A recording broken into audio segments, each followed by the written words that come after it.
Hello നമസ്കാരം, ഞാൻ ബിൻസി. എല്ലാവർക്കും എൻ്റെ പുതിയൊരു വീഡിയോയിലേക്ക് സ്വാഗതം.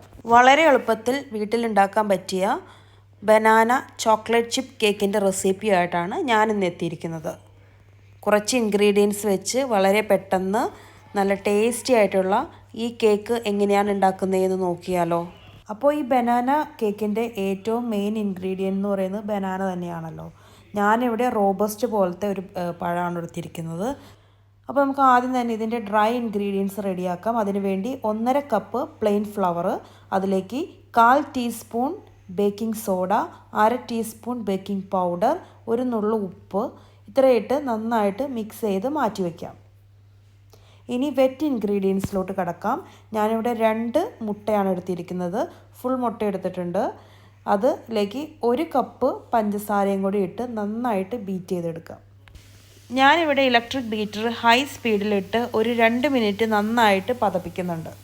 ഇനി ഇതിലേക്ക് 1 കപ്പ് വെജിറ്റബിൾ ഓയിലും കൂടെ ഒഴിച്ച് നന്നായിട്ട് ഒന്നും കൂടെ ബീറ്റ് ചെയ്തെടുക്കാം. അതിൻ്റെ കൂടെ തന്നെ നമുക്ക് 1 ടേബിൾ സ്പൂൺ വാനില എക്സ്ട്രാക്റ്റും കൂടെ ഒഴിച്ച് ഒന്നും കൂടെ മിക്സ് ചെയ്തെടുക്കാം. ഇനി അതിലേക്ക് റെഡിയാക്കി വെച്ചിരിക്കുന്ന ഡ്രൈ ഇൻഗ്രീഡിയൻസ് ഇട്ട് കൊടുക്കാം. ഇനി ഇലക്ട്രിക് ബീറ്ററിൻ്റെ ആവശ്യമില്ല. നമുക്കൊരു തടിത്തവി വെച്ചോ അല്ലെങ്കിൽ ഒരു സ്പാച്ചുലോ വെച്ച് നന്നായിട്ട് ഫോൾഡ് ചെയ്ത് കൊടുക്കാം. എല്ലാം നന്നായിട്ട് മിക്സ് ആയതിന് ശേഷം നമുക്കതിലേക്ക് പഴം ആഡ് ചെയ്യാം. അപ്പോൾ ഞാനിവിടെ റോബസ്റ്റ പോലത്തെ പഴമാണ് എടുത്തിരിക്കുന്നത്. ഒരു 3-4 എടുത്തിട്ടുണ്ട്. അപ്പോൾ നാട്ടിലുള്ളവരാണെങ്കിൽ നല്ല പൂവമ്പഴം, നല്ല പഴുത്ത പൂവമ്പഴം കിട്ടുവാണെങ്കിൽ അത് ഉപയോഗിക്കാം. അതിൻ്റെ ഒരു ടേസ്റ്റ് ഒന്ന് വേറെ തന്നെയാണ്. ഞങ്ങൾക്ക് ഇവിടെ പൂവമ്പഴമൊന്നും കിട്ടില്ല. അപ്പോൾ ഈ റോബസ്റ്റ പോലത്തെ ഒരു പഴമാണ് ഇവിടെ സുലഭമായിട്ട് കിട്ടുന്നത്. അപ്പോൾ ഇത് വെച്ചിട്ടാണ് ഞാനിന്ന് ഉണ്ടാക്കുന്നത്. നല്ല പഴുത്ത് കളറ് മാറാൻ തുടങ്ങിയ പഴം വേണം ഇതിനകത്ത് ഉപയോഗിക്കാനായിട്ട്. അപ്പോൾ പഴമൊക്കെ ചീഞ്ഞു പോകുന്ന ഇങ്ങനൊരു സംശയം തോന്നുന്ന ടൈമിൽ നമ്മളത് ഫ്രീസറിലേക്ക് വെച്ചേക്കാം. പിന്നീട് നമുക്ക് എപ്പോൾ വേണമെങ്കിലും അതെടുത്ത് ഈ ബനാന കേക്ക് ഉണ്ടാക്കാം. അപ്പോൾ എല്ലാ പഴവും നന്നായിട്ട് മാഷ് ചെയ്ത് ഞാൻ നമ്മുടെ കേക്കിംഗ് മിക്സിലോട്ട് ഇട്ട് കൊടുത്തിട്ടുണ്ട്. കൂടെ തന്നെ ചോക്ലേറ്റ് ചിപ്സ്, ഇത് ഷുഗർ ഫ്രീ ചോക്ലേറ്റ് ചിപ്സാണ്. അപ്പോൾ അതും കൂടെ അതിൻ്റെ കൂട്ടത്തിലിട്ട് ഒന്ന് മിക്സ് ചെയ്തെടുക്കാം. എല്ലാം കൂടെ നന്നായിട്ട് മിക്സ് ചെയ്തതിന് ശേഷം നമുക്കത് ഒരു കേക്ക് ടിന്നിലോട്ട് ഇട്ട് കൊടുക്കാം. ഞാനിവിടെ ഒരു ബ്രെഡ് പാൻ 4 സൈഡിലും ബട്ടർ പേപ്പർ വെച്ച് റെഡിയാക്കി വെച്ചിട്ടുണ്ട്. അപ്പോൾ നമുക്ക് അതിലേക്ക് ഇട്ട് കൊടുക്കാം. അതിനുശേഷം നന്നായിട്ട് നമുക്കൊന്ന് ടാപ്പ് ചെയ്ത് കൊടുക്കാം. എന്തെങ്കിലും എയർ ബബിൾസ് ഉള്ളിലുണ്ടെങ്കിൽ അത് പൊക്കോളും. ഇനി അതിൻ്റെ മുകളിലായിട്ട് കുറച്ചും കൂടെ ചോക്ലേറ്റ് ചിപ്സ് നമുക്ക് ഇട്ട് കൊടുക്കാം. അപ്പോൾ ബേക്ക് ചെയ്ത് വരുമ്പോൾ കഴിക്കാനും കാണാനും ഒക്കെ നല്ല രസമുണ്ടാവും.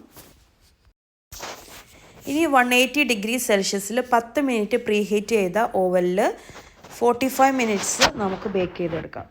45 മിനിറ്റ്സ് കൊണ്ട് നമ്മുടെ കേക്ക് ഇവിടെ റെഡിയായി വന്നിട്ടുണ്ട്. ഒരു സ്ക്യൂർ വെച്ച് നടുക്ക് കുത്തി നോക്കുക. കേക്ക് ക്ലീൻ ആയിട്ടാണ് വരുന്നതെങ്കിൽ നമ്മുടെ കേക്ക് റെഡിയാണ്. ഇനി അതൊന്ന് തണുത്തതിന് ശേഷം നമുക്ക് ഡീമോൾഡ് ചെയ്യാം. ദേ ഇവിടെ കുറച്ച് നേരം വെച്ച് നമ്മുടെ കേക്ക് ഇവിടെ തണുത്ത് നല്ല സെറ്റായിട്ടുണ്ട്. നമുക്ക് ഇനി ഇത് മുറിച്ച് നോക്കാം.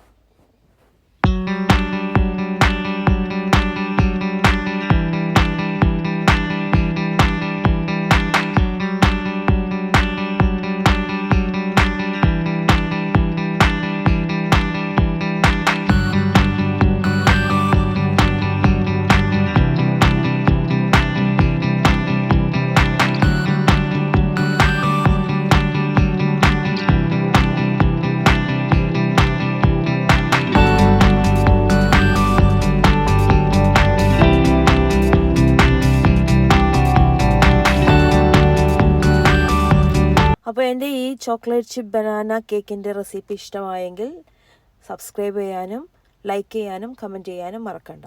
വീണ്ടും മറ്റൊരു വീഡിയോയിൽ കാണും വരെ ബൈ, ടേക്ക് കെയർ.